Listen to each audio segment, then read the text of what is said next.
ప్రతి రాత్రి పడుకొనిడి ముందు ఋషివరుడు పాలు త్రాగువాడు. శ్రీకరుడు అటలే ఆ రాత్రి క్షీరముల స్వీకరించినాడు. కడు నీచుడైన ఆ పాచకుడు విషము కలిపి ఇచ్చినాడు.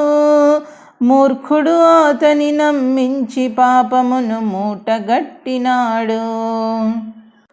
నియమానుసారమాపై అతివర్యుడు నిదురబోయనాయే. కానీ ఆ నిద్దుర ఎప్పటి వరకో గాని నిలవదాయే. నడి రాత్రి తీవ్రమగు ఉదరశూల ఋషి కడుపున మొదలాయే. మరు నిముషములో అప్పటికప్పుడే ముమ్మారు వమనమాయే. ఆ పరిస్థితిని సేవకులను శిష్యుల లేపుట ఎందుకని, వట్టిగా వారలనందరిని ఇబ్బంది పెట్టుట ఎందుకని. నోటిని పరిశుభ్రము చేసి కొనెను ఋషి నీటిని తీసుకొని. కఠినముగా ఎటులో రాత్రి గడిపెను కన్నులు మూసుకొని. ధరలోన మంచికే కద అడుగడుగున తలుగును విఘాతము.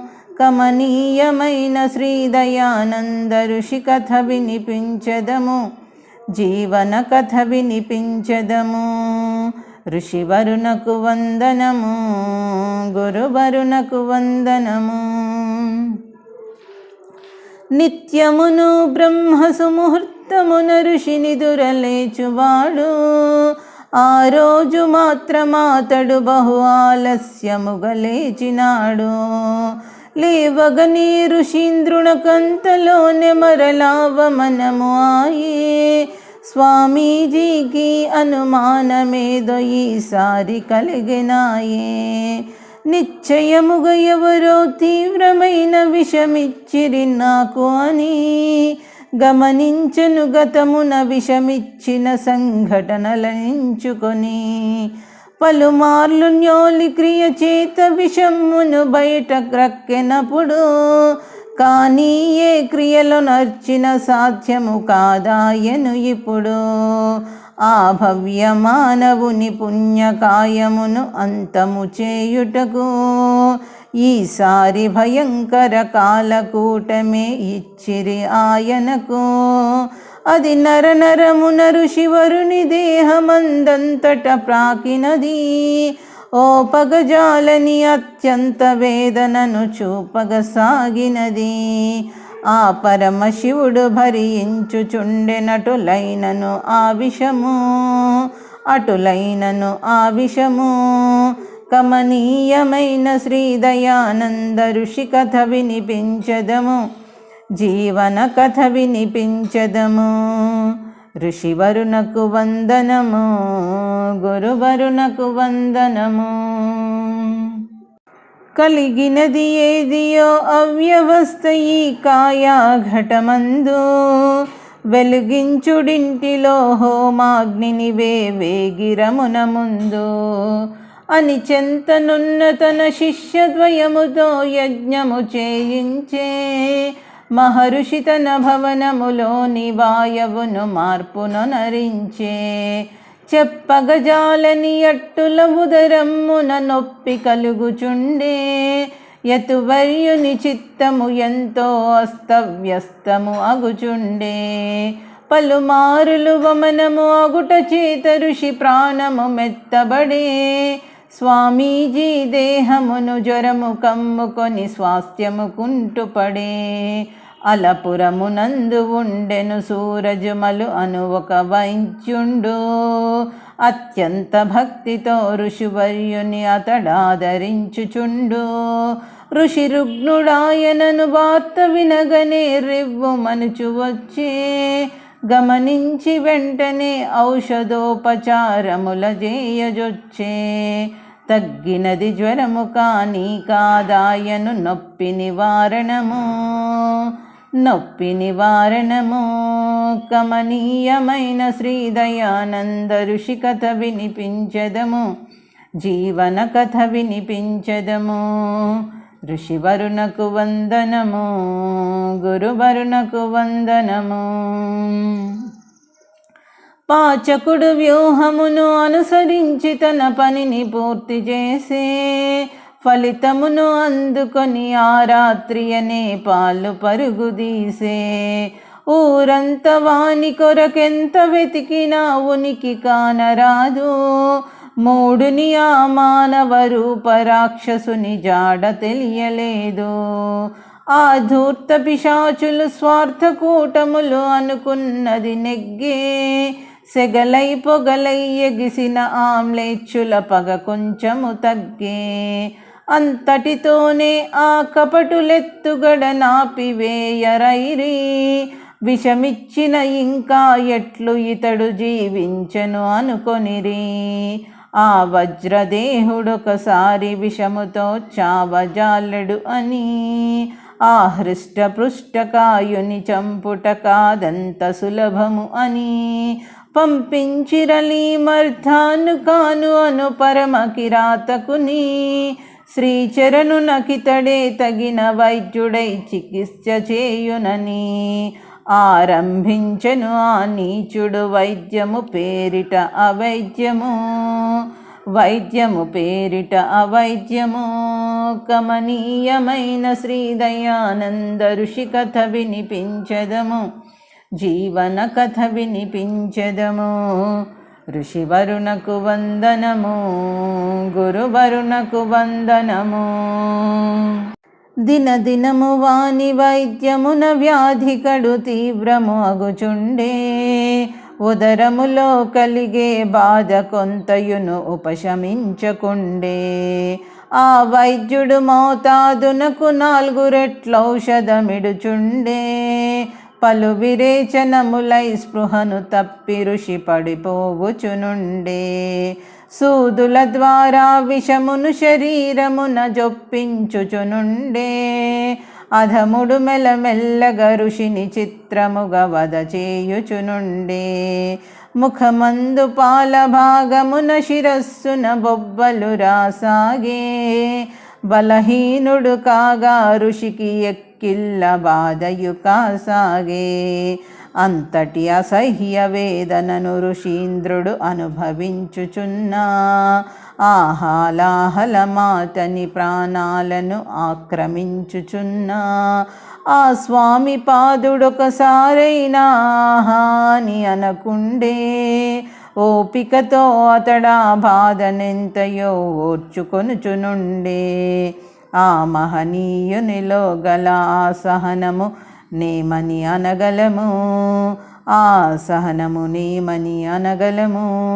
కమనీయమైన శ్రీదయానంద ఋషి కథ వినిపించదము జీవన కథ వినిపించదము ఋషివరునకు వందనము గురువరునకు వందనము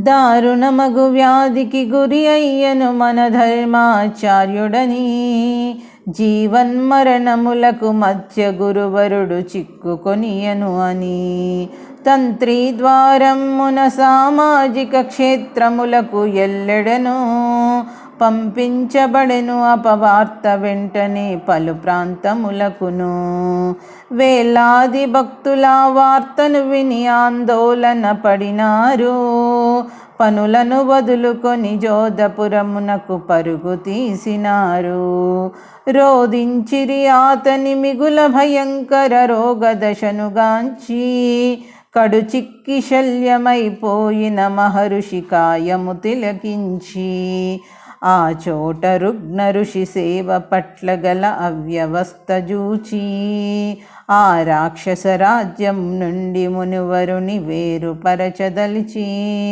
స్థానాంతరమును కలిగించవలెను తక్షణమనుకొనినారు చివరకు ఆ భూపర్వతము చేర్చుటకు సిద్ధము అయినారు త్వరితముగా పల్లకిని స్వామి కొరకు చేసిరి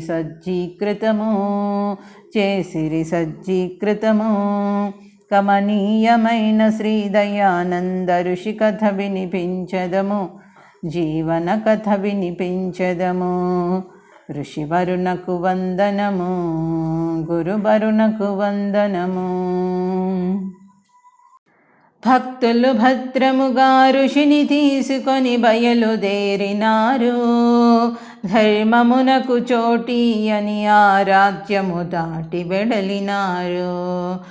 వారటుల సాగి ఒక చోట విరామము కోరి ఆగినారు. ఆ భూపర్వతమును చేరు త్రోవలో అలసటగొనినారు. పరిచయమాయను అట లక్ష్మణదాసుడు ప్రభుత్వ వైద్యుండు. అంతకు మునుపే ఋషిపై ఆ వైద్యునకభిమానము మెండు. ఆ రోజుననే అతడా బూదిగి అజ్మీరుకు వెలుచుండే. ఆ రుగ్న ఋషి పరిస్థితిని చూడ కనులందు నీరు నిండే. పల్లకిని చేరి మూర్ఛిత ఋషివర్యుని పరీక్షయునరించే. తన ఔషధముతో వెంటనే చికిత్సను ఆరంభించే. అంతటి బహు కొద్ది చికిత్సతో యతికెంతో మేలుతోచే. అమృతమునెవరు తనకిచ్చిరి అని ఋషి అక్షువులను తెరిచే. ఆ వైద్యుడచ్చటే ఆగెను ఇక ఋషి సేవల నిమిత్తము. ఋషి సేవల నిమిత్తము కమనీయమైన శ్రీదయానంద ఋషి కథ వినిపించదము. జీవన కథ వినిపించదము. ఋషివరునకు వందనము, గురువరునకు వందనము. పల్లకిని మోయుచు భక్తులు ఆ భూపైకి చేరినారు. చక్కగా అచ్చటి ఒక వసతి గృహమున స్వామి నుంచినారు. లక్ష్మణదాసుని వైద్యము ఋషి కచ్చట లాభము చేసినది. ఎక్కిళ్ళు విరేచనములు నయమై గుణమెంతయు కలిగినది. తీవ్రముగా వచ్చే ఉదరశూల శాంతించి మిన్నకుండే. ఇదివరకటి మాదిరిగా కరుషికిప్పుడు నిదురవచ్చుచుండే. కానీ ఆ వైద్యుని సేవకంతలో కలిగెను విఘాతము. అందులకు అతడొక ప్రభుత్వ వైద్యుడు అగుటయ కారణము. పైనుండి వచ్చే ఆ బూదిగి రమ్మని పరుగున ఉత్తరము. దానిని పఠించియు అతడు చూపలేదందుకు సమ్మతము. తత్కారమునపై అధికారుల క్రోధమును చూపినారు. అజ్మీరుకు శీఘ్రమే వెళ్ళవలయునని ఆజ్ఞనిచ్చినారు.